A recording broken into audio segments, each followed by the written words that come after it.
People laughed when Eli Carter started cutting the ground apart. Not digging, cutting. There was a difference. Instead of hauling timber or stacking stone like everyone else in the valley, Eli walked across the prairie with a strange metal blade pulled behind his mule, slicing enormous rectangles from the earth itself. Grass, roots, soil. Everything came up together in thick blocks. Then he stacked them beside his cabin. One layer, then another, then another. Jonas Hale rode past one autumn morning and stared at the growing piles beside the cabin. Then he laughed. "You building a house," he shouted, "or planting one?" Several men behind him laughed immediately. "Maybe he thinks grass keeps people warm. Looks like he's making mud bricks. Wait till rain turns the whole thing into soup."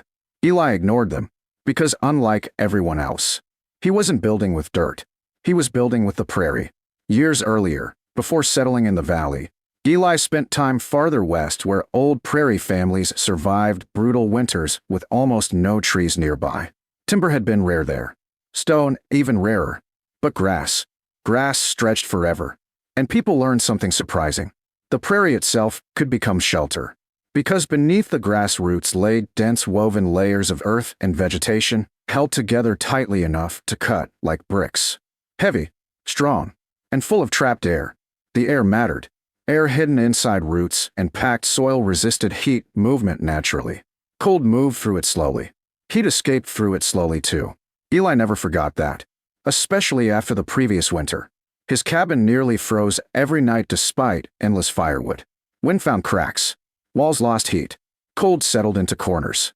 No matter how much wood he burned, winter always seemed to steal part of it away. He got tired of feeding winter. So during spring he started planning. By late summer, he built a small cutter from old iron and wagon parts. Then autumn arrived, and he began cutting the prairie itself. People watched every day, mostly because the process looked ridiculous. Eli sliced huge sod blocks nearly 3 feet long and stacked them around the outer cabin walls like giant bricks.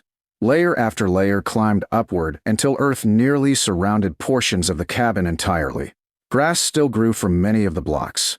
From a distance, the place started looking strange, like the cabin was slowly disappearing beneath the ground. Children loved it. They called it the grass house. Others called it Eli's dirt castle. Jonas visited while Eli pressed another sod block into place beside a window. He stared carefully. You know, people usually remove dirt from houses. Eli smiled faintly. "I am." Jonas frowned. "What?" Eli pointed toward the prairie stretching around them. "Just moving it." Jonas shook his head. "Seems like a lot of work." Eli adjusted another block. "Seems like less work than freezing." Jonas sighed. He had heard answers like that before. People building strange things always said something similar. Still, he stepped closer. The blocks looked denser than he expected. Roots wove through the soil like thick rope, holding everything together naturally. Heavy too. Much heavier. Jonas pressed his boot against one. Solid. Not muddy. Not soft. Stronger than he imagined. But he still laughed. "Looks ugly." Eli glanced toward the cabin. He smiled. Because honestly, it did. The sod walls gave the cabin an odd shape. Thick earth climbed nearly halfway around sections of the building, while grass sprouted from surfaces unexpectedly. The place looked less built and more grown, like the land itself had started swallowing it. By late autumn, the project finished. The cabin barely resembled its old self. Thick sod walls wrapped around large portions of the exterior, while packed earth reinforced lower sections. Grass still waved gently atop some areas. The prairie had become part of the house. The first hard freeze arrived before November ended. Temperatures dropped sharply overnight, while icy wind rolled through the valley. Cabins across town immediately developed familiar problems. Cold corners, drafts, frost gathering near walls. But Eli noticed something unusual, or rather, something missing. Cold walls. Inside the cabin, temperatures changed more slowly. Warmth lingered longer after fires burned lower. Rooms stayed steadier overnight. At first, Eli assumed he imagined it. Then Anna mentioned something. Fire burned low last night. Eli looked up from breakfast. So, Anna frowned. The room didn't get cold. He stared toward the walls immediately, because usually that happened every winter. Always. By morning, fires weakened and cold crept back inside. Not this time. Eli walked toward one wall and pressed his hand against it. Cool. Not freezing. Just steady.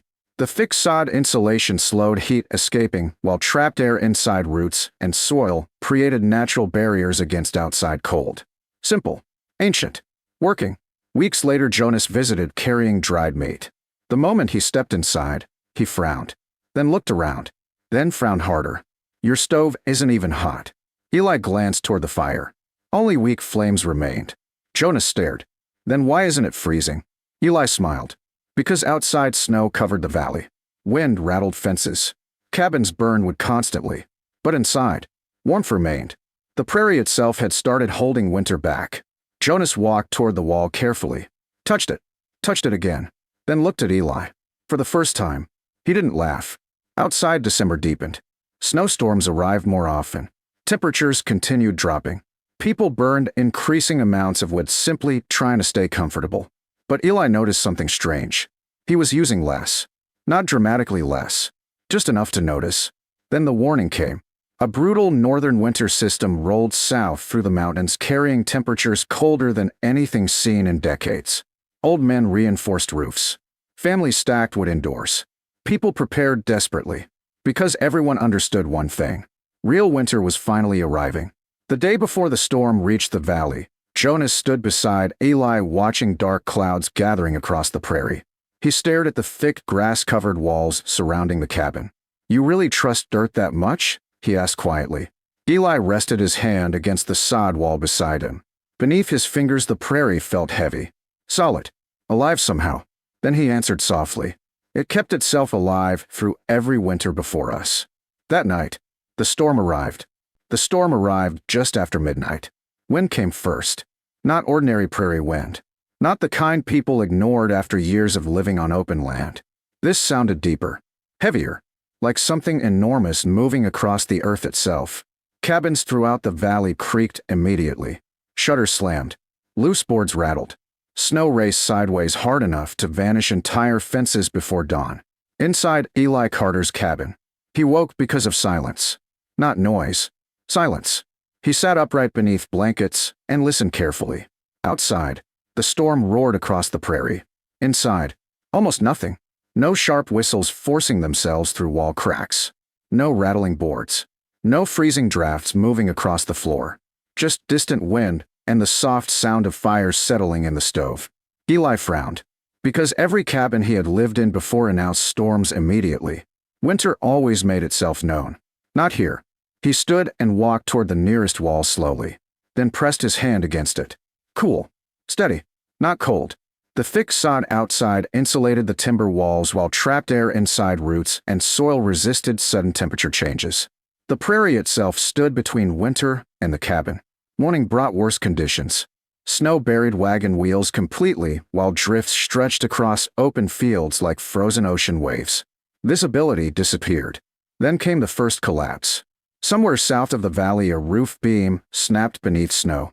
Hours later another storage shed lost part of its wall. The storm kept strengthening. Eli looked through a small window toward the white world outside. Then noticed movement. Figures. Several. At first he thought trees moved through the snow. Then he saw people. He opened the door immediately. Wind exploded into the cabin carrying snow and ice. Jonas Hale stumbled inside, first nearly buried beneath frost and snow. Behind him came Mrs. Carter holding blankets around her youngest son. Then another family. Then another. The moment the door shut again, everyone stopped. Warmth surrounded them immediately. Not roaring heat. Not overpowering heat. Steady warmth. Balanced warmth. Jonas removed his gloves slowly, then stared around. The stove's barely burning. Eli looked toward it. Weak flames danced quietly beneath a few logs. Jonas stared harder. Because despite the small fire, the room still felt comfortable. Children stopped shivering almost immediately. People loosened scarves. Removed heavy gloves. Shoulders relaxed. Mrs. Carter sat down beside the wall and looked confused. It feels normal. Eli smiled faintly. Because outside, nothing felt normal anymore. Outside winter had become violent. Inside the cabin simply felt steady. That difference mattered. By evening more people arrived. Families. Children. Neighbors. The small cabin slowly filled with tired faces and snow-covered coats. Jonas sat beside the stove staring toward the thick sod walls. "You know what bothers me?" he muttered eventually. Eli looked over. I spent all autumn laughing. Several tired smiles appeared around the room. Jonas shook his head. And now I'm hiding inside a pile of grass. Soft laughter spread through the cabin. But nobody disagreed, because everyone understood what he meant. Outside, winter fought against wood and stone directly. Here, winter had to fight the prairie first. And the prairie had spent thousands of years surviving winters exactly like this one. The storm continued through the second day. Then through the second night, snow buried barns. Fence lines vanished entirely. Entire sheds disappeared beneath drifts. But Eli noticed something strange. The cabin itself seemed to disappear too. Not literally. Partially. Snow drifted naturally against the thick sod walls until portions of the cabin became buried beneath insulated banks of snow. Normally that would frighten people. Snow against walls meant danger. Pressure. Cold. Not here. Because snow itself trapped air too. The storm wasn't hurting the cabin. It was helping it. Additional layers built themselves naturally around the structure. Extra insulation. Extra protection. By midnight on the second night, Eli noticed something even stranger. The stove had nearly burned down. Only glowing coals remained. Yet nobody woke shivering. Nobody reached for extra blankets. The room stayed comfortable. Steady. He walked quietly toward the wall and touched it. Still cool. Still steady. The sod had absorbed warmth slowly throughout previous days and now released it back gradually while preventing heat escaping too quickly. The walls themselves had become part of the heating system. Not magic. Mass. Air. Roots. Time. Outside. The storm finally weakened during the third morning. Wind softened first. Then snowfall slowed. Then silence returned. People stepped outside carefully one by one. Nobody spoke immediately, because the valley looked destroyed. Collapsed roofs. Broken sheds. Snow-covered wreckage stretched across the prairie beneath pale winter sunlight. Fence posts barely protruded from enormous drifts. Jonas turned slowly, then steered back toward Eli's cabin. The place looked almost unreal. Snow curved smoothly around the sod walls while grass still poked through sections near the roofline. The cabin looked less built than ever. More like a hill, like part of the land itself. No damage. No broken walls. Nothing missing. Just standing there quietly. Mrs. Carter touched the thick sod beside her. It doesn't even look like a house anymore. Eli looked toward it. Because she was right. The prairie had almost reclaimed it completely. Jonas laughed softly beneath his breath. All winter, he said, we kept calling this place a dirt cabin. Eli looked toward him. Jonas shook his head. No. He looked across the destroyed valley. Then back toward the grass-covered walls. This wasn't dirt. He placed one hand against the sod carefully. This was the prairie protecting itself. Word spread quickly afterward. Not about Eli. About the walls. About sod. About warmth. People visited constantly after roads reopened. Not to laugh anymore. To measure. To ask questions. To understand. Some added sod windbreaks beside barns.